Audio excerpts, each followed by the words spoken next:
নমস্কার বন্ধুরা, অষ্টমীর গল্পে আমি অষ্টমী আপনাদের স্বাগত জানাই। প্রতি বছর বৈশাখ মাসের শুক্লপক্ষের তৃতীয়া তিথিতে পালিত হয় অক্ষয় তৃতীয়া। হিন্দু ধর্মে অক্ষয় তৃতীয়া একটি পুণ্যতিথি হিসাবে পালন করা হয়। এদিন কোনো শুভ কাজ করলে তার অক্ষয় ফল লাভ করা যায় বলে প্রচলিত বিশ্বাস। অক্ষয় একটি সংস্কৃত শব্দ, যার অর্থ অসীম বা অন্তহীন কিছু। এ কারণেই এই দিনটি মানুষের জন্য অসীম সৌভাগ্য নিয়ে আসে বলে বিশ্বাস করা হয়।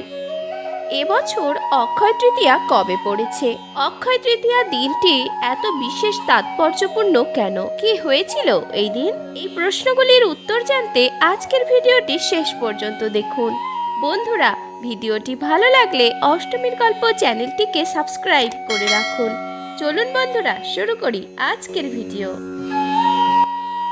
অক্ষয় তৃতীয়া দিনটি হিন্দু ধর্মাবলম্বীদের কাছে বিশেষ গুরুত্বপূর্ণ। আসুন বন্ধুরা, দেখে নেওয়া যাক কী কারণে এই দিনটি এত গুরুত্বপূর্ণ, এর পিছনে কি কি কাহিনী রয়েছে। অনেকেই মনে করেন এই দিনেই ত্রেতা যুগ শেষ ও দাপর যুগ শুরু হয়েছিল।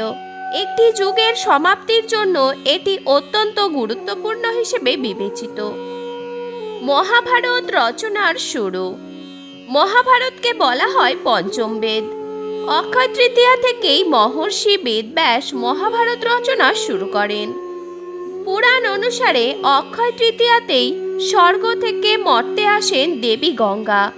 এদিন থেকেই মর্তে প্রবাহিত হতে শুরু করে এই পূর্ণসলীলা নদী। রাজা ভগীরথের তপস্যায় খুশি হয়ে মহাদেবের বরে অক্ষয় তৃতীয়া তিথিতে মর্তে নেমে আসেন গঙ্গা। এদিন থেকেই খুলে যায় চারধামের অন্যতম বদ্রীনাথ মন্দিরের দরজা। তার সঙ্গে এদিনই মথুরায় বাঁকে বিহারীর দর্শন পাওয়া যায়। সারা বছর পোশাকের আড়ালে ঢাকা থাকেন বাঁকে বিহারী। পুরাণ মতে দেবী অন্নপূর্ণার কাছেই এই পৃথিবীর সমস্ত খাদ্য রয়েছে। এদিন খাদ্য দান করলে কোনো খাবারের অভাব হয় না বলে প্রচলিত বিশ্বাস। পুরাণ অনুসারে অক্ষয় তৃতীয়ার অক্ষয় পাত্র লাভ করেছিলেন যুধিষ্ঠির। এই কারণে অক্ষয় তৃতীয়া থেকেই ক্ষেতে বীজ রোপণ করা শুরু করেন কৃষকরা। অক্ষয় তৃতীয়াকে অনেকে পরশুরাম জয়ন্তীও বলেন। মনে করা হয় এদিন জন্মেছিলেন বিষ্ণুর ষষ্ঠ অবতার পরশুরাম। অক্ষয় তৃতীয়াতেই পুরীতে জগন্নাথের রথযাত্রার রথ নির্মাণ শুরু হয় বলে মনে করা হয়, আর সে কারণেই এই রথ অক্ষয়। অক্ষয় তৃতীয়ার দিনই কুবেরের তপস্যায় সন্তুষ্ট হয়ে মহাদেব তাকে অসীম ধন ও ঐশ্বর্য প্রদান করেন।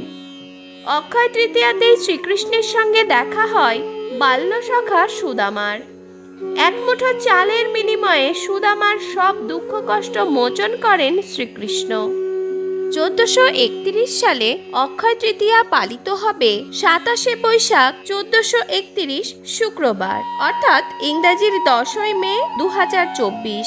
অক্ষয় তৃতীয়ার শুভ সময় 27শে বৈশাখ শুক্রবার প্রাত 5:45 গতে দুপুর 12:34 মধ্যে। বন্ধুরা, ভিডিওটি ভালো লাগলে অষ্টমীর গল্প চ্যানেলটিকে সাবস্ক্রাইব করে রাখুন। অষ্টমীর গল্পের পাশে থাকার জন্য অসংখ্য ধন্যবাদ।